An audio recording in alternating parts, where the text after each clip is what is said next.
Alors qu'ils attendent impatiemment la délivrance du récépissé provisoire devant formaliser l'existence juridique de leur formation politique, les leaders du parti dénommé les démocrates et leurs militants ont été pris de court par une polémique cette semaine, laquelle fait état de prétendues irrégularités relevées dans leur dossier. Faux, retorque le président de ce parti de l'opposition, Éric Ndoundete, qui dit n'avoir reçu aucune notification formelle du ministère de l'Intérieur et de la Sécurité publique.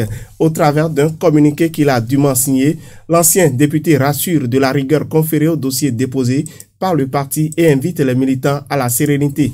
Mais alors, d'où est partie cette polémique et à qui devrait profiter une éventuelle éviction de cette formation politique à quelques encablures des prochains jours électoraux? On en débat sur ce numéro de Carré Politique. L'autre sujet que devront analyser mes confrères en plateau dans les minutes à suivre est afférent à l'opérateur de téléphonie mobile MTN qui se retrouve être dans le viseur des élus du peuple, usant des prérogatives que leur confère l'article 108 du règlement intérieur de l'Assemblée nationale. Une vingtaine de députés ont saisi le gouvernement à l'effet de comprendre les mobiles du traitement peu orthodoxe que réserve cet opérateur de téléphonie mobile à sa clientèle, avec en toile de fond la récente défalcation qu'il a opéré sur le compte de certains abonnés au service Mobile Money. Mesdames et messieurs, merci pour votre fidélité renouvelée à nos programmes. On embarque pour 30 minutes de débat.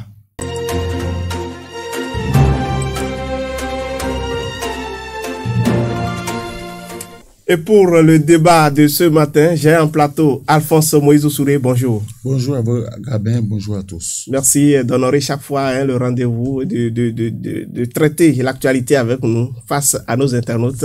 Face à vous ce matin, j'ai Marc Johannes Goudianou. Bonjour. Oui, bonjour Gabin. Tout le plaisir pour moi. Bonjour à tous nos téléspectateurs et téléspectatrices. Ils vous répondent à leur façon. Et comme vous le remarquez, c'est une nouvelle figure sur cette émission. Marc Johannes Goudianou, vous êtes journaliste, directeur de publication du quotidien Info Zénith. Merci d'avoir accepté notre invitation. Et donc, sans plus tarder, nous allons prendre nos plaquettes pour aborder cette première actualité.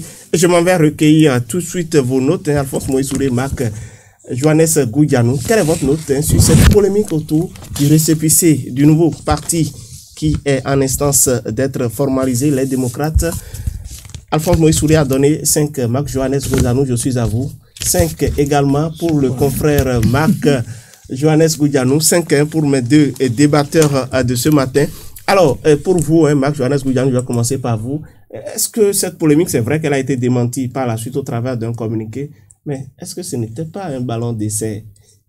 Bon, on pourrait dire pour prendre un peu le pouls de la population par rapport à cette actualité. Bon, c'est vrai que cette information a animé beaucoup plus la toile.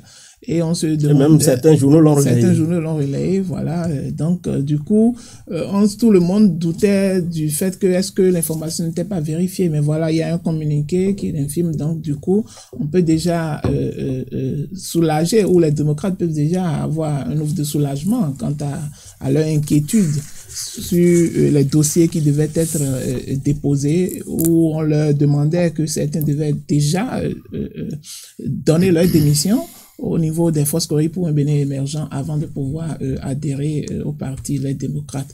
Donc, mais même si cela s'avérait vrai, je crois que les démocrates, étant un parti de l'opposition, ont dû préparer quand même leur entrée sur la scène politique, surtout en prenant part le ministère de l'Intérieur qui est habilité quand même à leur donner l'autorisation qu'il faut. Et ils ne pourront pas alors commettre cette erreur de pouvoir quand même laisser aller à ce piège-là, je pourrais dire piège entre griffes, parce que ils ne sont pas en position confortable sur l'échiquier politique. Donc, du coup, ils sont obligés de s'armer comme cela se doit avant de faire une réapparition. Surtout qu'on a assisté à une opposition très faible, une opposition divisée, descendue de son piédestal tel qu'on le dit généralement. Donc, aujourd'hui, je crois que les démocrates sont en train de vouloir donner un autre visage à l'opposition sur le plan politique. Si éventuellement, on avait toujours cru que les forces Corée pour un Bénin émergent représentait l'opposition, mais tout le monde sait que c'était une opposition qui n'avait pas totalement ses deux couilles, mais donc qui est tiraillée un peu par un camp et qui n'a pas totalement la liberté qu'on lui aurait attribuée. On sait dans quelles conditions les forces coréennes ont pu avoir leur récépissé et comment ils ont pu aller aux différentes élections. D'accord, Marc Johannes Goudianou, on verra et si votre débatteur partage fait la même lecture que vous. Est-ce que selon vous, Alphonse Moïse Soudé, cette polémique qui a eu cours, est-ce qu'elle cache quelque chose? Non, vous savez, depuis un certain temps, il y a des plaisantins qui sur la toile essaient d'inventer des informations pour nous distraire. Malheureusement, il y a de ces journaux-là qui, sans avoir fait des recoupements... Donc l'information, la polémique a été inventée. Relais, oui, puisque j'ai lu de fond en comble le communiqué signé par le président du parti Les Démocrates qui disait qu'il n'a reçu aucune notification. La seule personne habilitée à adresser les notifications au parti, c'est le ministère de l'Intérieur. Et nous connaissons le circuit du ministère de l'Intérieur. Donc on doit pouvoir saisir officiellement le parti en lui dressant la liste des reproches qu'on lui fait par rapport aux différents dossiers déposés. Si le parti n'a pas reçu cette information et que c'est un plaisantin, j'estime que c'est un plaisantin qui va dire cela sur la toile. Le président a bien fait parce que dès que l'information est tombée, il y a eu des désarrois, des gens qui ont dit mais qu'est-ce qui se passe? Est-ce que ce parti-là est suffisamment irresponsable pour ne pas procéder à tous ces contrôles-là avant de déposer ces dossiers? Encore que, ils nous ont dit qu'ils ont minutieusement, les responsables du parti Les Démocrates ont dit à la face du monde qu'ils ont minutieusement étudié les dossiers, donc aucune erreur ne serait... C'est ce qu'ils ont dit, mais rien ne prouve que c'est la vérité. Moi, je n'ai aucun document du ministère de l'Intérieur qui me dit que, bon, on leur fait des reproches. Je n'ai vu aucun document signé de Saka Lafia où me dit que, effectivement, nous avons adressé un courrier au parti Les Démocrates pour leur faire des reproches. Le reste, c'est, il y a quelqu'un quelque part qui a envie de déstabiliser les gens. Il y a quelqu'un quelque part qui a envie de déstabiliser. Et qui ça pourrait être selon vous? Non, on ne sait pas. J'ai dit un plaisantin. Vous savez très bien que... le plaisantin aurait-il dans cette même semaine, oui. Vous savez très bien qu'il y a encore un plaisantin qui a été un test qui suscitait la candidature de l'opérateur économique Olivier Bocor pour opposer peut-être les deux amis et fidèles pour dire bon, écoute, si l'autre n'est pas candidat, l'autre sera candidat. Et puis Olivier Bocor est béninois, il s'y remplit les conditions, il lui est loisible d'aller aux élections. Il faut qu'on arrête ça. Les réseaux sociaux ne sont pas des instruments de manipulation. Il y a des informations très sensibles qu'il ne faut pas mettre sur les réseaux sociaux. Ou est-ce que le tollé que ça a suscité, on trouve déjà qu'on veut empêcher les démocrates d'avoir leur récépissé. On a commencé par soupçonner des gens. On a commencé par montrer du doigt des personnes qui seraient responsables de cette information. Je dis non, on n'a pas le droit de manipuler les gens. Et heureusement que les responsables du parti sont montés au créneau. Et j'ai suivi un peu. J'ai lu, quelqu'un a posté pour dire qu'il y a une jurisprudence en la matière. Bien sûr. Où la Cour a déjà réglé cette question. Quand vous quittez le parti X pour Y, systématiquement, c'est une démission, puisque vous n'êtes plus là-bas. Est-ce que les autres partis qui se sont constitués, on leur a demandé d'adjoindre à leurs documents l'ensemble des lettres de démission des membres fondateurs? Non. Donc ce plaisantin-là, il n'a pas mûri son idée qu'on cesse de nous distraire. Nous voulons aller loin. D'accord, Marc Johannes Goudianou, vous voulez compléter quelque chose? Oui, effectivement. Le doyen parlait tout à l'heure de la jurisprudence qui est fait cas au niveau du PRD.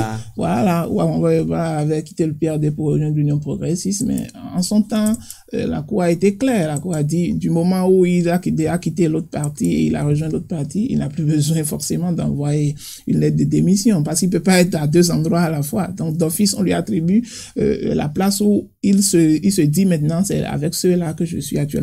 Donc je crois que ceux qui ont allumé la toile avec cette polémique, ils savent ce pourquoi ils l'ont fait. Ils ont leur intérêt inavoué. Dieu merci que aujourd'hui maintenant l'opinion est en train de comprendre qu'en réalité il n'en est pas question, on n'en est pas encore là. Et puis encore mieux encore, c'est que les responsables du parti Les Démocrates estiment qu'en leur sein et dans la constitution de leur dossier qu'ils ont eu à déjà donner des preuves de démission. J'ai vu les preuves de la lettre de l'honorable Kama Wassangari, Wassangari, voilà, qui a publié. Donc du coup cela s'explique alors par le fait qu'ils ont réellement fait une étude minutieuse de leur dossier avant de les envoyer au ministère de l'Intérieur. Mais est-ce que quelque part, quand on sait qu'au Bénin, les polémiques, les rumeurs finissent toujours par se confirmer, est-ce que cette polémique n'est pas à prendre au sérieux? Peut-être que les gens étaient dans le secret des dieux, ils ont eu des fuites, des informations du ministère qu'ils ont voulu divulguer sur la toile. Bon, cette thèse-là n'est pas plausible selon vous? Oui, c'est plausible, mais moi je me dis, dans notre contexte actuel, ça ne servirait à rien. Même pour le pouvoir en place, de pouvoir empêcher les démocrates d'avoir le récépissé. Ça servirait à rien. Donc pour vous, rien ne devrait bloquer. Rien ne devrait bloquer à la délivrance de ce récépissé. Parce que si l'on devait le dire aujourd'hui, honnêtement, c'est qu'on n'a pas réellement un parti de l'opposition au Bénin. En bonne et due forme. Les FCBE ont toujours revendiqué. Oui, mais on sait que c'est pourquoi tout à l'heure. Le MPL également, FCDB dans une certaine mesure. C'est pourquoi tout à l'heure je disais que les FCBE, pour pouvoir être un homme entier, vous avez besoin d'un certain nombre de qualités, de paramètres qui doivent déterminer le fait que vous êtes un homme. Mais déjà, les FCBE le statut de chef de file de l'opposition. Oui, on sait. Bon, on sait que c'est peut-être pour pouvoir bénéficier de cela que les FCBE affirment toujours leur opposition, parce qu'on sait les intérêts que tout cela peut générer, et peut-être ils envisagent déjà qu'en dehors d'eux, un autre parti va se positionner en tant que parti de l'opposition. La seule chose que moi je regrette dans cette histoire, c'est que l'opposition n'est pas ce qu'elle est aujourd'hui. Même si les démocrates ont fait un grand pas dans l'arène politique aujourd'hui pour s'affirmer en tant que parti de l'opposition, et qu'on peut dire, même s'ils arrivent à avoir leur récépissé, bien sûr, on peut dire aujourd'hui que c'est réellement le seul parti de l'opposition qui existe. Parce que les forces Cori, je ne vais pas revenir sur le passé des forces Cori pour un Bénin émergent, mais tout le monde sait, et l'opinion publique sait que les FCBE ne représentent pas réellement l'opposition. D'accord. L'opposition peut être modérée, je pourrais dire, mais il ne représente pas totalement l'opposition. C'est vous qui le dites, c'est vous qui avez vos thèmes. Alphonse Moïse Soudé, surtout toujours par rapport à cette polémique qui a cours, le communiqué est rendu public par le président de cette formation politique en gestation, je veux nommer les démocrates, l'honorable Eric Hunete a dit, les dossiers déposés au ministère de l'Intérieur et de la Sécurité publique ont fait l'objet d'une étude minutieuse par les équipes techniques du parti. Toutefois, les éventuelles observations qui pourraient être notifiées seront corrigées. Est-ce que quelque part, cette partie du communiqué ne traduit pas le fait que la formation politique même est consciente du fait qu'il y a des irrégularités dans son dossier? Non, on pourrait leur faire des reproches par rapport à la constitution de leur dossier. Ils ne peuvent pas dire, là où ils sont là, ils ne peuvent pas dire qu'ils n'ont laissé aucune erreur. C'est pas possible. Et ils sont conscients qu'on va leur notifier qu'il y a des erreurs qu'il faut corriger. Mais ils n'ont pas encore reçu cette notification-là. Ils disent pas que tout est clair. Ils savent que, comme on a fait pour les autres partis, on va vous faire une liste d'erreurs que vous devez corriger dans un délai bien déterminé. Ça va arriver, mais pour le moment, ce n'est pas encore arrivé. On a dit les équipes techniques se sont réunies pour faire le travail. Ça ne veut pas dire qu'il n'y a pas d'erreur. Mais ils attendent que l'autorité habilitée, très bien, que le disent, messieurs les responsables du parti Les Démocrates, pour que vous ayez le récépissé. Voilà les éléments qu'il faut corriger. Ils sont d'accord. Ils ne peuvent pas se lever. Je les mets au défi de se lever pour me dire, bon, nous, tout ce qu'on a déposé, c'est nickel. Non, c'est pas possible. C'est des humains qui ont travaillé. Le co-débatteur disait tout à l'heure qu'il n'y a pas de raison. Est-ce que le dossier des démocrates... Non, vous savez... Est-ce que c'est votre avis à vous? À mon avis, je crois que le régime en place a besoin d'une opposition réelle. Ça veut dire quoi? L'opposition, c'est pas forcément celui qui s'attaque à vous. L'opposition vous permet de procéder à des recadrages par rapport aux actions que vous menez sur le terrain. Si l'opposition se lance dans des critiques positives, dans des critiques constructives, ça permet au régime en place de revoir ce qui est fait sur le terrain et de procéder à des recadrages. On ne fait pas de l'opposition pour s'attaquer à des individus, on fait de l'opposition pour s'attaquer peut-être à un système, pour s'attaquer à une façon de faire. S'ils sont dans cette dynamique-là, tant mieux, le Bénin gagnera.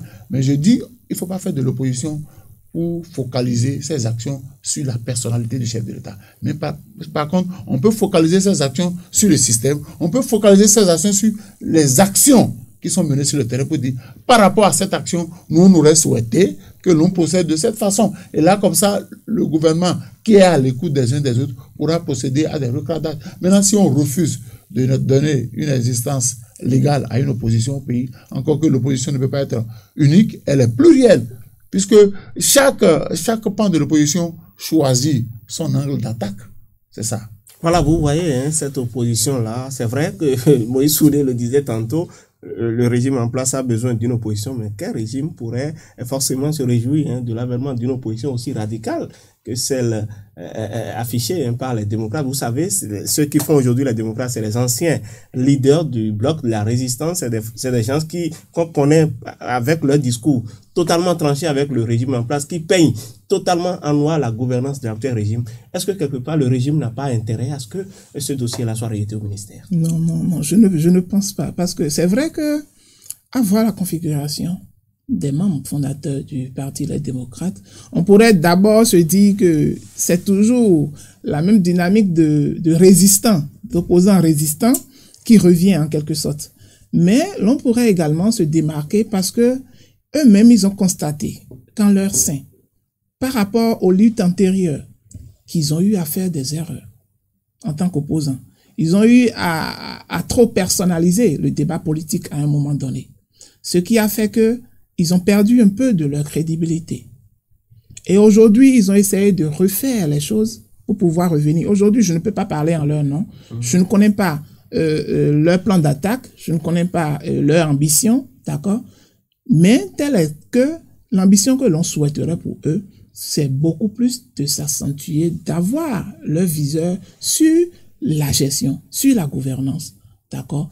C'est vrai qu'on a vu l'honorable Léon Arossi, l'un des leaders de ce parti politique-là, reçu par une chaîne panafricaine. Il avait un discours plutôt modéré. Voilà, c'est ça je dis. Parce que ceux qui ont constitué actuellement le Parti Les Démocrates, on ne connaît pas totalement leur vision, d'accord? Et si c'est une vision constructive qui peut amener le chef de l'État ou le gouvernement en place à mieux revoir ses orientations et à mieux revoir ses priorités, c'est de bonne guerre. Alors, parce que c'est ce qu'on souhaite toujours d'une opposition. Pas une opposition qui ramène le débat ou qui ramène le combat à un combat personnel, mais à un combat qui puisse avantager quand même l'ensemble du peuple béninois. D'accord. Les démocrates doivent proposer une alternative crédible au peuple, Alphonse Moïse Soudé. Tout à fait. Parce que quand on fait de l'opposition, c'est de proposer autre chose aux citoyens. C'est de proposer une autre manière de voir, une autre manière de gouverner. Donc, je suis convaincu, quand vous voyez les éminences grises qu'il y a au niveau de ce parti, à travers Eric Okounouté et le premier vice-président, le deuxième vice-président, c'est des gens quand même qui ont montré de quoi ils sont capables, ils ont de l'expérience politique.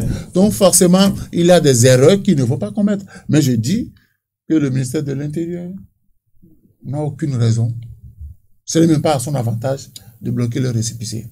Est-ce quelles pourraient être les conséquences? Non, puisque déjà... vous avez dit que ce n'est pas possible, mais quelles pourraient être les conséquences de l'éventuel... Vous savez, les gens disaient déjà que, et j'ai dit sur ce plateau, avant d'émettre tout avis, j'attends qu'on donne au parti Les Démocrates leur récépissé. Et j'ai dit, je ne vois pas quel intérêt aujourd'hui le gouvernement a empêché un parti de l'opposition d'émerger. C'est pour la bonne santé de la démocratie du Bénin. Donc, il faut permettre à des courants de pensée de s'élever pour dire, nous on voit autrement les choses que vous. C'est dans l'ordre normal des choses. Donc le ministre Sakalafia et ses techniciens ont tout intérêt à délivrer ces récépissés-là au Parti Les Démocrates. D'accord, ils ont tout intérêt à délivrer les récépissés provisoire aux démocrates. C'est votre avis sur ce plateau, chers invités. Avec votre permission, nous allons aborder notre deuxième actualité, notre deuxième sujet du jour qui a rapport à cette question orale adressée au gouvernement par un collège de 20 députés avec l'honorable Rachidi Gbadamassi en tête. Je vais recueillir vos notes sur cette actualité. Marc Johannes Goudianou, je commence par vous. Je donne un grand 3. 3 pour Marc Goudianou, Alphonse Moïse Soudé. Je ne dirais pas mieux. Alors, 3 également pour vous. Est-ce un réveil tardif des parlementaires? par rapport à cette actualité, parce que les faits datent d'au moins il y a quelques jours. Le train qui vient à l'heure n'intéresse personne. Parce que le train a pour vocation d'être à l'heure. C'est quand le train vient en retard que les voyageurs s'inquiètent. Et qu'est-ce que vous voulez dire par là? Le rôle des députés, c'est de contrôler l'action du gouvernement, c'est d'interpeller le gouvernement sur des situations données. Oui. Maintenant, s'ils se lèvent de façon tardive pour le faire, on va pas les applaudir. Donc, moi, je les applaudirai pas. C'est leur rôle. Ils sont dans leur rôle. Ils sont dans leur rôle et ils ont eu plusieurs opportunités. Parce que quand on dit de contrôler l'action du gouvernement, je voudrais que l'on se dise, ce n'est pas forcément négatif. C'est pas forcément négatif.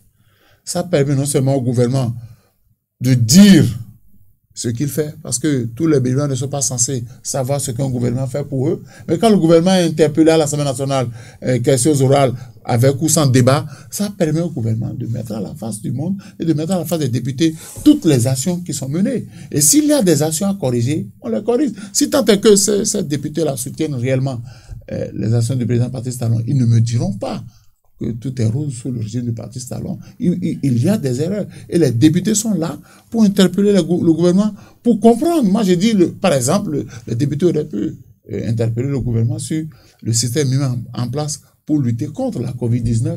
Le gouvernement aurait pu... Mais pour vous, la question par rapport au traitement infligé aux abonnés par la MTN n'est pas pertinente.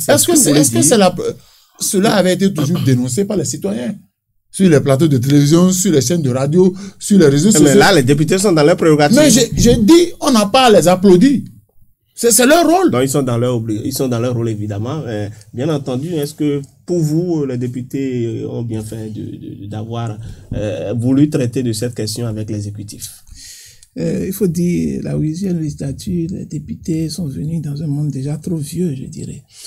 Parce que, on sait dans quel contexte cette législature a été installée. Oui. D'accord. Et on savait déjà, d'abord, la plupart de l'opinion publique se disait que, bon, c'est un parlement monocolore, donc on n'assistera à rien d'autre qu'à un ovationnement des actions du gouvernement. Et, effectivement, depuis qu'ils ont pris, ils se sont installés, qu'est-ce qu'ils ont fait qui a réellement impacté les citoyens béninois dans ces souffrances, dans ces réclamations? Ça, vous êtes carrément dans un autre débat. Donc, non, j'en viens. Oui. C'est pour dire quoi? S'ils se sont prononcés sur ce dossier, ça ne dit rien à qui que ce soit. Parce qu'ils sont dans leur rôle. Ils sont dans leur rôle. L'article 108, comme vous l'avez dit, leur exige de pouvoir interpeller le gouvernement sur un certain nombre de questions. Oui. Mais avant cette question, y a-t-il pas eu des questions qui étaient vraiment prédominantes, qui sont vraiment d'intérêt national et qui touchent directement la vie des citoyens béninois? On en a question également, la communication, on en fait usage tous les jours, presque 12 millions d'abonnés pour le seul réseau MTN. Oui, on n'en discute même pas, mais la dénonciation au niveau de MTN, ce n'est pas aujourd'hui ça a commencé.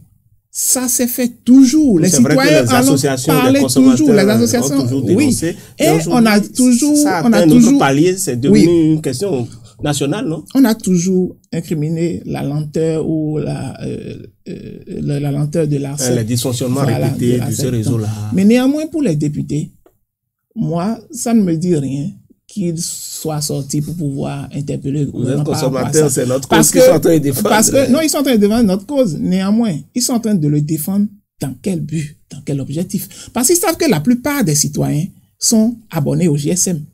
Et c'est une question qui préoccupe la plupart des citoyens, effectivement.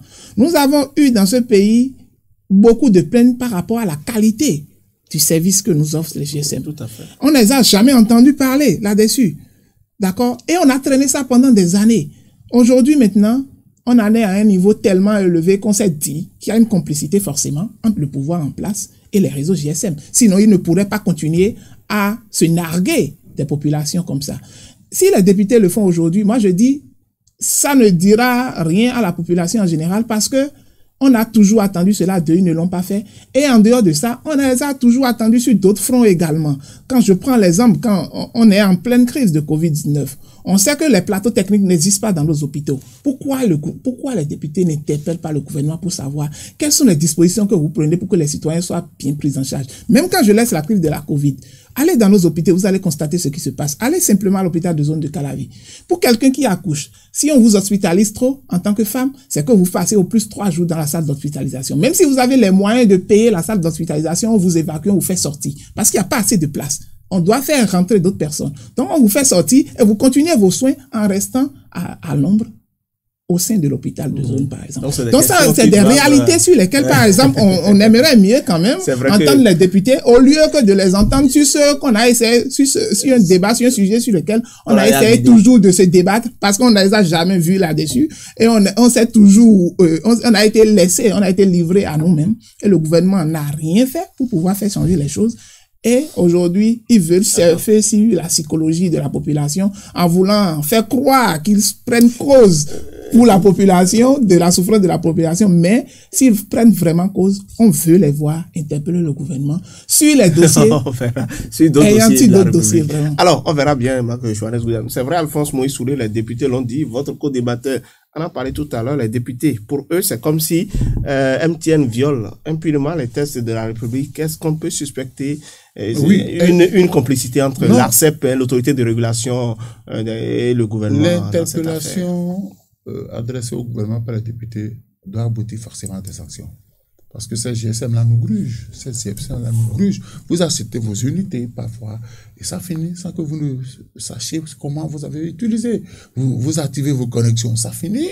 On vous offre des services qui ne marchent pas. Parfois, on passe des journées où le réseau est indisponible. On vous envoie Là, c'est des questions suffisamment sensibles pour interpeller aussi la représentation nationale. J'ai dit, l'interpellation pourrait aboutir à des sanctions.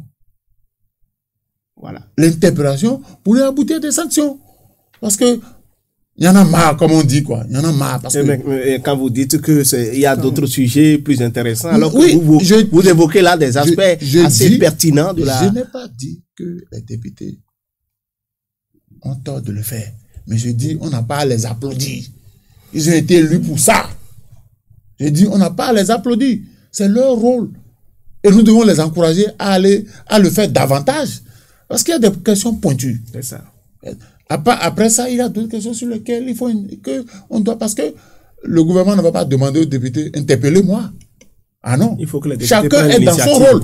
Les députés doivent prendre l'initiative d'interpeller le gouvernement et il revient au gouvernement de fournir les réponses. Et je dis, en fournissant les réponses, en ouvrant le débat à l'Assemblée nationale, ça permet aussi au gouvernement de donner une visibilité aux actions qu'il mène sur le terrain. Donc, c'est pas forcément qu'on veut glisser des pots de banane sous les pieds du gouvernement. Mais je dis, quand on va interpeller le gouvernement, quand on va interpeller les responsables de MTN Bénin, il faut que la sanction tombe. Parce que les excuses plates que nous recevons chaque fois par SMS, ça nous saoule. Vous nous grugez et vous vous contentez simplement le lendemain de SMS ou des communiqués pour dire, bon, non, c'est pas possible.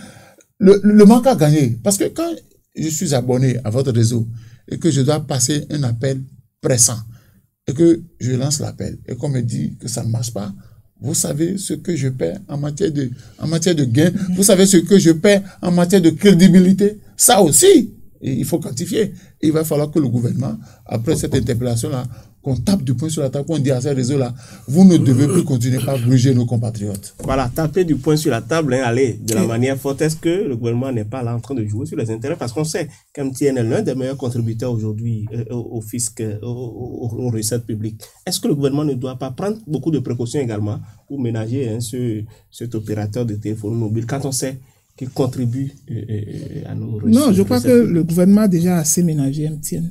D'accord? Et les dégâts sur les consommateurs, c'en est de trop. Je crois que cette interpellation des députés... Est-ce que quelque part le fait que c'est un bon contributeur aux impôts ne justifie pas que le gouvernement parfois soit quand même plus ou moins tolérant par rapport à certaines choses? Non, pas forcément. Parce que MTN n'est pas le seul opérateur aujourd'hui au Bénin. Et à Move également. Tout à fait. Et on n'est pas fermé, on n'est pas assez fermé pour ne pas permettre également à un autre opérateur de s'installer. Parce que si ils n'arrivent pas à gérer leurs clients, Alors, vous dire qu'il faut ouvrir la concurrence. Exactement, il faut ouvrir la concurrence à d'autres opérateurs. Et moi, je me dis même, moi je serais même très content si cette interpellation des députés vis-à-vis du gouvernement peut laisser lieu à l'ouverture de la concurrence afin qu'un autre opérateur puisse venir s'installer.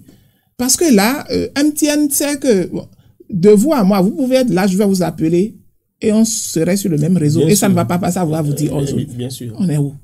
Et ils le font allègrement. Si on est dans un pays qui se respectait, honnêtement, je vous dis, MTN aurait déjà fermé. MTN aurait déjà fermé. Parce que tellement, il aurait assez de plaintes au niveau de la justice que ils ne pourront même pas gérer. Parce qu'à chaque fois, au niveau, ce n'est pas, aujourd'hui, au Bénin, c'est vrai qu'on n'a pas cette habitude de pouvoir envoyer des grands films comme ça faire la justice. Certains le font, mais très très rarement. Si on les envoyait au niveau de la justice, je vous donne un simple exemple. Vous savez que les antennes relais qu'ils installent un peu partout à bord de nos maisons, que c'est condamnable.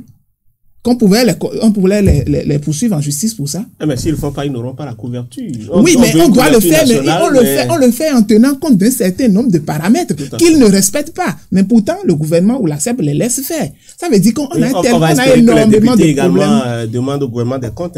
Effectivement, on a tellement énormément de problèmes par rapport à MTN. Mais je crois que c'est le moment pour le gouvernement de montrer sa vraie franchise. Et en plus, c'est pas parce que... Et ce sera votre c'est pas parce qu'ils sont un bon contributeur aux impôts qu'il faut... On doit les laisser faire des erreurs. C'est pas parce que tu es un bon locataire, tu peux réglementer ton loyer que tu vas narguer le propriétaire. Tu vas narguer le propriétaire, tu vas jouer la musique pour empêcher les autres voisins. Moi, je demande que il faut qu'on sanctionne MTN Bénin, qu'on ouvre la concurrence. Il y a d'autres réseaux qui... C'est parce que sur le terrain, ils sont... Vous êtes d'accord avec les députés sur cet aspect-là? Mais oui, je suis d'accord avec... Oui, s'il faut même promouvoir, s'il faut même que l'État subventionne l'autre réseau qui est concurrent là. L'État n'a qu'à le subventionner pour mettre fin au pagaille de MTN Bénin. D'accord. Ce sera un peu votre plaidoyer sur ce plateau. On espère que nos gouvernants sont à l'écoute.